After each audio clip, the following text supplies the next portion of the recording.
So much for tuning in.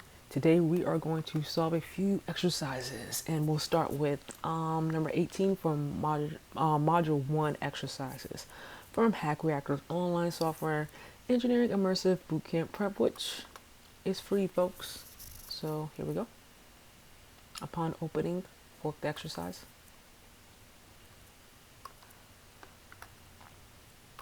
Let's see what we have going here. It says write a function called isEven. Given a number, isEven returns whether it is even. So basically, how can we do that? We're going to use the modulo, or also I think called modulus operator. And basically, let's say if I have a number and I divide it by 2 and it equals 0, the remainder 0, then I know that that number is even. And if I have a number and I divide by 2 and there's a remainder of 1, then I know the number is odd. So modulo, let's read this quickly.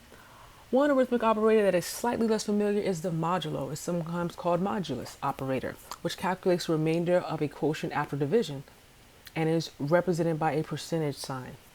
As an example, we know that 3 goes into 9 exactly 3 times, so there is no remainder. So in our example, we're going to divide by 2. So if let's say that we had 9 and then we had modulo 2, the remainder would be 1. And so we would know that 9 was odd. So let's work through this. Okay. I'm going to say if the num is, if I divide the number by 2 and it equals to 0, return true. Else,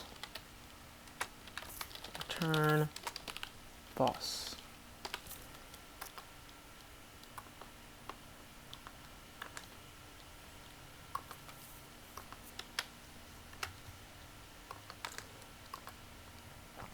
And so what we're going to do here is we're going to have a variable called output, and here's our function. Here's the argument that we're going to pass as a parameter if we do this function to test, and it should return 11 because it should return false because we know 11 is an odd number. Let's run and see what happens.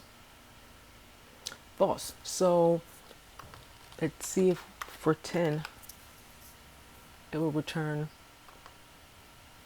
true. So basically, again, here we have our function. The name of the function is even. The function has a parameter of num, and we test to see if num is, if we divide num by 2, is it going to be strictly equal to 0, or is it maybe going to be equal to 1? So now we know that we would just write a function like this and test whether the number is true or false.